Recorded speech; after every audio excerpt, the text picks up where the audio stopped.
सभी लोग को मेरे YouTube पर आपका स्वागत है।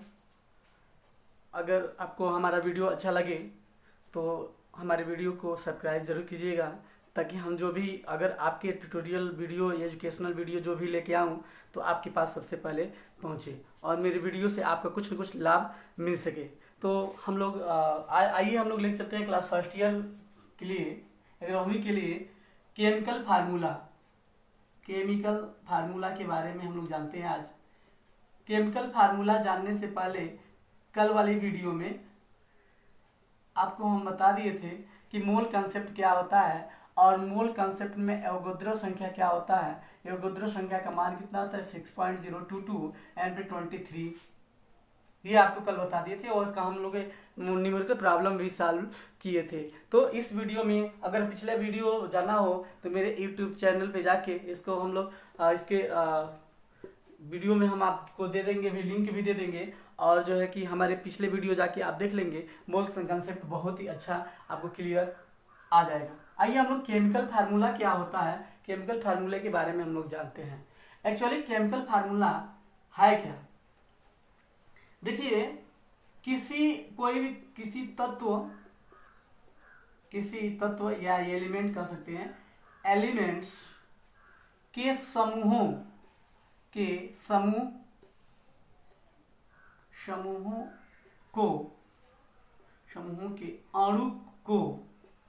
अणु को प्रदर्शित करता है। क्या प्रदर्शित करता है? अणु को प्रदर्शित करता है। कौन प्रदर्शित करता है? Chemical formula. किसी एलिमेंट के समूहों के अणु को प्रदर्शित करता है केमिकल फार्मूला। साथ ही साथ ये बताता है किसी भी यौगिक में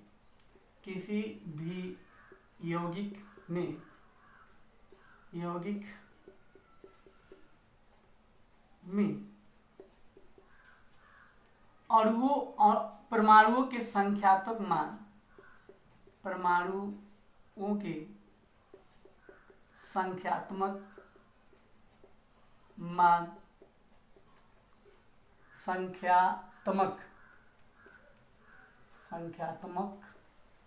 मान को दर्शाता है। आपने देखा, मान को दर्शाता है। ये हम कह सकते हैं किसी एलिमेंट के समूहों के अणु को प्रदर्शित करता है केमिकल फार्मूला। किसी भी यौगिक में परमाणुओं की संख्या के संख्यात्मक मान को प्रदर्शित करता है केमिकल फार्मूला। तो केमिकल फार्मूला क्या होता है? किसी भी तत्व। अब देखिए, केमिकल फार्मूला में ये जरूरी नहीं है, जो हम यहाँ समूह की बात कर रहे हैं, यहाँ समूह की जो बात कर रहे हैं वो समूह कई प्रकार के हो सकते हैं। जनरली हम लोग यहाँ 3 प्रकार के आपको बताएंगे, जो किसी भी एलिमेंट के जो समूह बनते हैं, अणु प्रदर्शित करते हैं, किसी यौगिक में परमाणुओं की संख्या का मात्रात्मक दर्शाता है। तो केमिकल फार्मूले को अगर हम देखें तो 3 तरह का समूह बना सकते हैं। पहला समूह आपका रेडिकल हो जाएगा, और दूसरा समूह आपका हो जाएगा आयंस, और आपका तीसरा जो समूह होगा वो एलिमेंट का समूह होगा। क्या होगा? एलिमेंट का समूह होगा। तो आपने एक चीज देखा कि रेडिकल्स, आयन और एलिमेंट, ये 3 चीज का समूह है। अब हम अगर रेडिकल की बात करें तो रेडिकल अगर अच्छा सा एग्जांपल NH4+ है। अब देखिए, इसमें क्या है? एक समूह है। क्या है? एक समूह है, और समूह में ये रेडिकल ये दिखाता है कि नाइट्रोजन कितना है और हाइड्रोजन कितना है। ये इसकी संख्यात्मक मान को दर्शाने के लिए हमको केमिकल फार्मूला जानना बहुत ही जरूरी है। उसके साथ ही साथ आप आयन की बात करते हैं तो H+ आयन, देखिएगा क्या H+ आयन बहुत ही है कि इसमें कितना H+ आयन में कितना जो है कि आयन है। बहुत सारे OH- आयन, देखिए OH- आयन भी हो सकता है। एलिमेंट में आपका एलिमेंट भी बहुत सारे हो सकता है। अब एलिमेंट में सच हीलियम, नियान इत्यादि आपका आ सकता है। तो ये आपका रेडिकल रहा, ये आयन रहा और एलिमेंट, इन्हीं के समूहों को हम लोग एक और कितने अणु हैं उनको प्रदर्शित करते हैं, उसी को हम लोग क्या करते हैं? केमिकल फार्मूला कहते हैं। तो आइए हम लोग देखते हैं केमिकल फार्मूला कितने प्रकार का होगा। तब तक इसको आप लोग नोट कर लेंगे। हाँ, नोट करेंगे। नोट करें, नोट कर लें आप।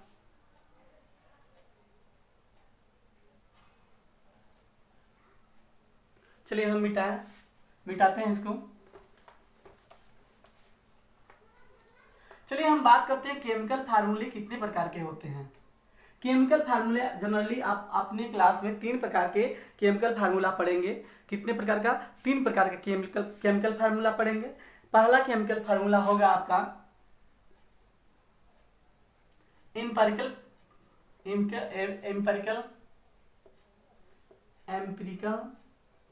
Chemical formula.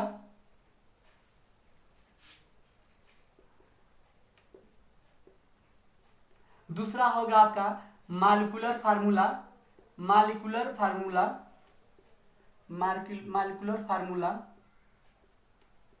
और तीसरा आपका होगा स्ट्रक्चरल फार्मूला, STRUCTURL फार्मूला। तो केमिकल फार्मूला को जनरली हम लोग कितने भागों में डिवाइड किए? 3 भागों में डिवाइड किए। एक है आपका एम्पिरिकल फार्मूला, मॉलिक्यूलर फार्मूला और स्ट्रक्चरल फार्मूला।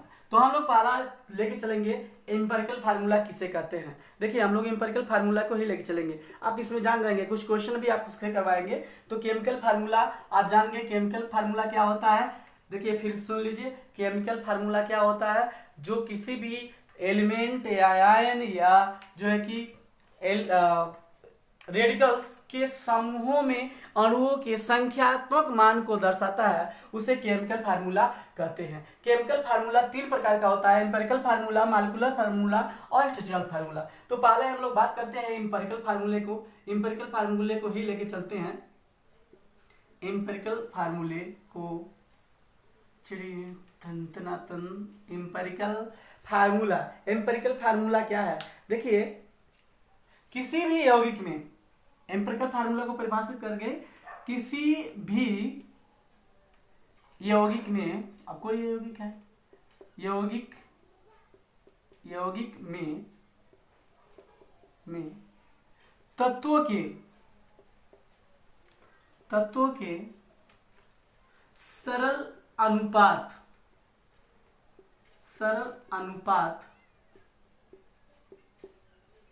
को एम्पिरिकल फार्मूला कहते हैं। एम्पिरिकल फार्मूला कहते हैं, ये आपको जानना जरूरी है। एम्पिरिकल फार्मूला किसे कहते हैं? किसी भी यौगिक में तत्वों के सरल अनुपात को एम्पिरिकल फार्मूला कहते हैं। यह हम कहते हैं कि रिलेटिव नंबर्स ऑफ एटम का ज्ञान रखता हो। एक चीज और, एक को और परिभाषित कर सकते हैं, रिलेटिव नंबर्स ऑफ एटम। क्या? रिलेटिव, देखिएगा, रिलेटिव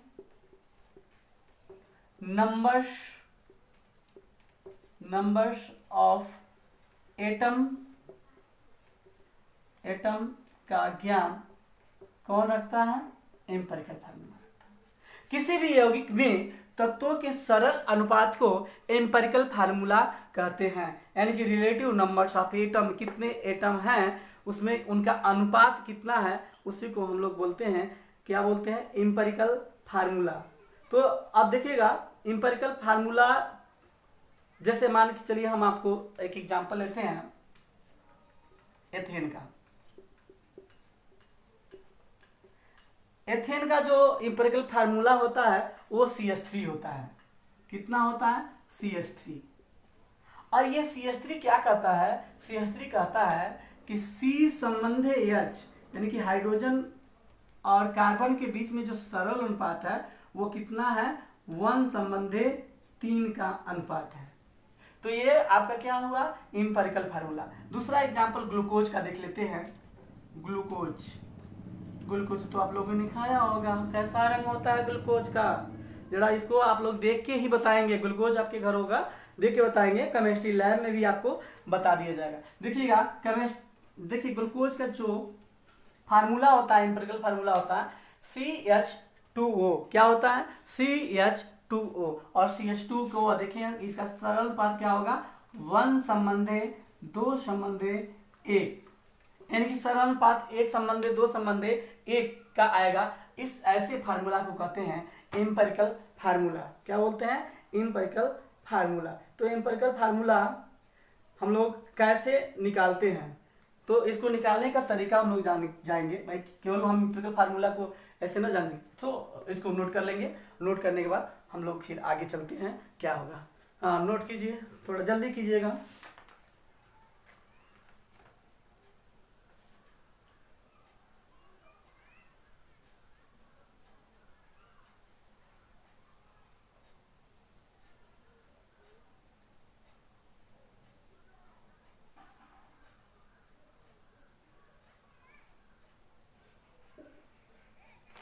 हाँ, चलेंगे, मिटाते हैं हम एम्पिरिकल फार्मूला को। हम लोग देखते हैं कैसे ज्ञात करते हैं।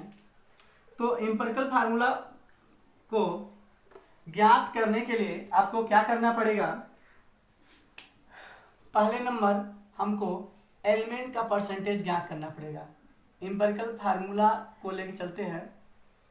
एम्पिरिकल फार्मूला ज्ञात करने के लिए आपको पहले तत्वों का परसेंटेज ज्ञात करना पड़ेगा। डिटर्मिनेशन ऑफ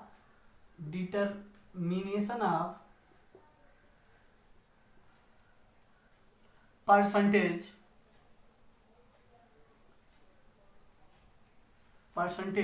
क्या? Percentage, determination of percentage composition.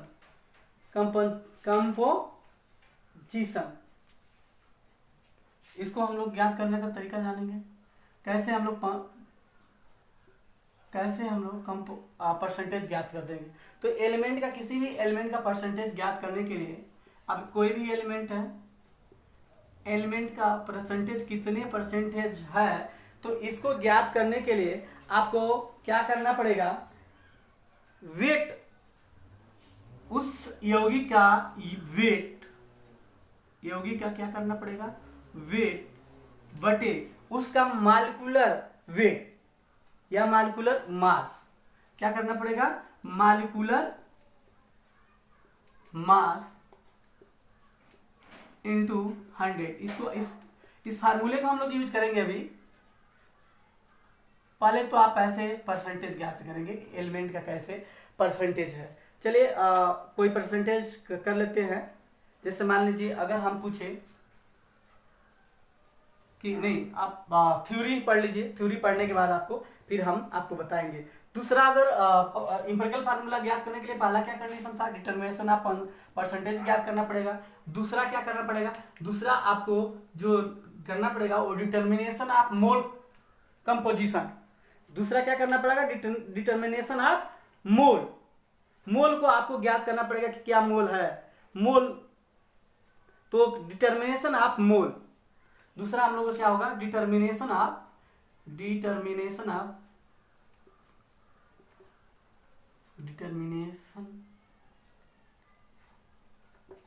Of mole. Concept भी कह सकते हैं, मोल कंसेप्ट भी कह सकते हैं। कंसेप्ट क्योंकि पढ़ लिए हैं आप इसके लिए आपको देखिए, मोल को जानने के लिए आपको 4 प्रकार के सूत्र जानना पड़ेगा। तो चलिए हम लोग चारों यहाँ वर्णन करते हैं। पहले नंबर हमको मोल को क्लियर करने के लिए परसेंटेज तो आपको जान चुके हैं।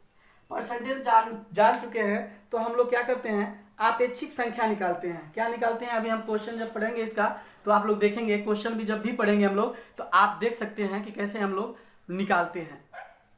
तो आपको क्या करना पड़ेगा? पहला नंबर तत्वों के आपेक्षिक संख्या निकालना पड़ेगा। तत्वों के आपेक्षिक संख्या निकालना पड़ेगा।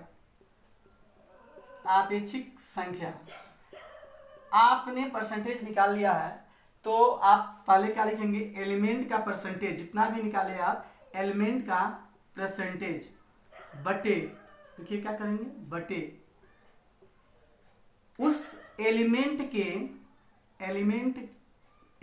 के परमाणु भार। क्या करना पड़ेगा आपको? एलिमेंट के परमाणु भार। आपको क्या करना? तत्वों की आपेक्षिक संख्या प्राप्त हो जाएगा। एलिमेंट का परसेंटेज बटे एलिमेंट का परमाणु भार निकालेंगे तो आपके तत्वों का क्या पता चल जाएगा, परसेंटेज पता चल जाएगा। उसके बाद आपको क्या करना है, जो आप यहाँ दूसरा नंबर, जो यहाँ आपको जो एनीथिंग जो भी प्राप्त होगा, इनमें अब मान लीजिए आप किसी यौगिक में कई सारा तत्व हो रहा है, किसी भी यौगिक में क्या हो रहा है, कई सारा तत्व हो रहा है। अब जैसे H2O की बात करते हैं, एग्जांपल ले लेते हैं H2O। अब देखिए H2O में हाइड्रोजन है और ऑक्सीजन है। क्या है, हाइड्रोजन और है ऑक्सीजन है। तो हाइड्रोजन और ऑक्सीजन है, तो इसमें आपका हाइड्रोजन कितने हैं, आप तत्व की अपेक्षिक संख्या निकालिए, ऑक्सीजन का तत्व अपेक्षिक संख्या निकालिए, और इसमें जो छोटा आएगा क्या होगा, जो सबसे छोटा आएगा उससे सभी तत्वों के अपेक्षिक संख्या से भाग दे दीजिए। दूसरा नंबर काम क्या करना है, दूसरा नंबर यही कार्य करना है कि जो परसेंटेज आया है, परसेंटेज में जो सबसे कम मोल का अनुपात आया है, हमें कहे कि जो प्रतिशत परसेंटेज में मोल अनुपात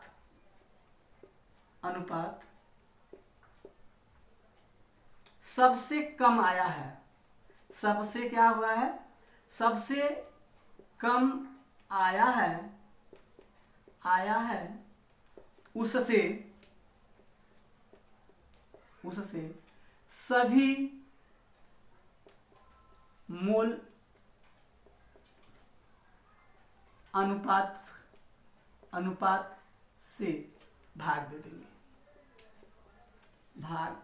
देंगे। अब देखिए कुछ आया होगा, सबसे जो छोटा आया होगा, सबसे छोटा से सबसे परसेंटेज में मोल अनुपात सबसे कम आया है उससे सभी मोल अनुपात से भाग देंगे। तो तीसरा कंडीशन आएगा, तीसरा कंडीशन क्या आएगा, तीसरा एक कंडीशन आएगा कि आपको एक हो सकता है कि दशमलव में आ जाए या थोड़ा इधर उधर आ जाए, क्या हो जाए, दशमलव में आ जाए या इधर उधर आ जाए। तीसरा नंबर आपको करना क्या है, यदि सरल अनुपात में न आए, क्या हो तीसरा में, यदि सरल अनुपात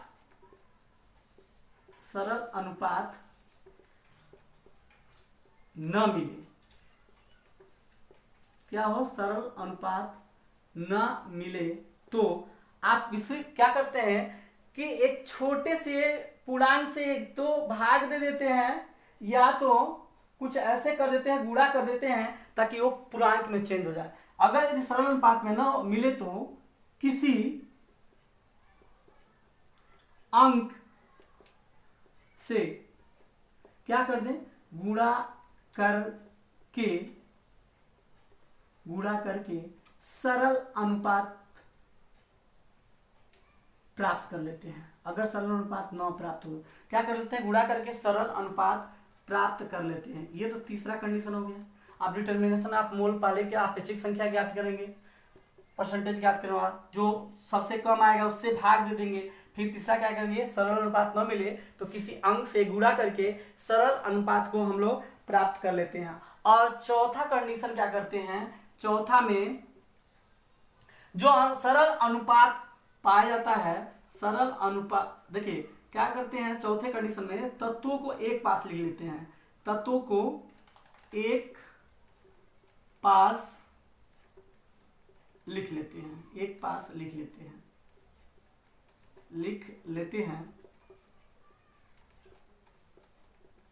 तत्वों को एक पास लिख लेते हैं और उसमें क्या करते हैं, गुणा करते हैं, गुणा नहीं सॉरी, तत्वों को एक पास रख लिए और लिख लिए। लिखने के बाद बाईं ओर उस तत्व के बाईं ओर, क्या तत्व के बाईं ओर जितना हम लोग का सरल अनुपात आया है उसको लिख लेते हैं। तत्व के पास लिखकर बाईं ओर, दाईं ओर नहीं, किधर, बाईं ओर, बाईं ओर नहीं यार, दाईं ओर, दाईं ओर तत्व के अंक लिख लेते हैं, लिख लेते हैं। वही आपका क्या होगा, लिख लेते हैं, वही आपका इंपेरिकल फार्मूला होगा। तो इंपेरिकल फार्मूला यही हम लोग अभी क्वेश्चन करेंगे, अभी और समझ में आएगा।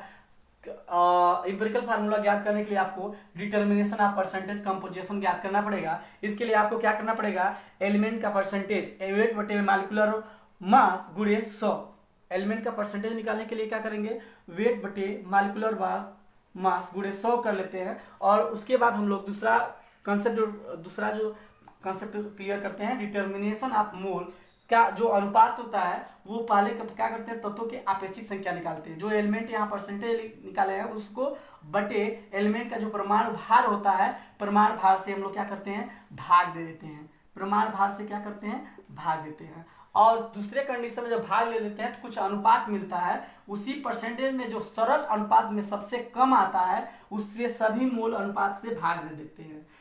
भाग देने के बाद कुछ सरल अनुपात, अगर सरल अनुपात मिल जाए तो बेटर है, तब तो हम लोग कुछ करते नहीं हैं, सीधे चौथा स्टेप ला लेते हैं, तत्वों को एक पास लिख के उसके दाईं ओर क्या करते हैं, अंक को लिख लेते हैं, जो भी अनुपात मिला है तो आ जाता है। लेकिन अगर नहीं आए तो आप किसी अंक से गुणा करके या सरल अनुपात गुणा करके या भाग करके सरल अनुपात प्राप्त कर सकते हैं। तो इस तरह का आपको मिलेगा। इसके लिए हम एक क्वेश्चन करते हैं, क्वेश्चन में बहुत ही अच्छा से बेटर समझ में आएगा आपको। तो क्वेश्चन करने से पहले हम इसको एक बार और आप लोग पढ़ लेंगे और इसको लिख लेंगे कॉपी में। लिखने का टाइम तो नहीं दिया, लेकिन आप लोग वीडियो रोक के आप क्या कर सकते हैं, लिख सकते हैं। चलिए एक क्वेश्चन करते हैं। उस क्वेश्चन में आपको बहुत ही क्लियर होगा कि क्या क्लियर करेंगे उसकी क्वेश्चन करने के बाद। क्वेश्चन क्या है,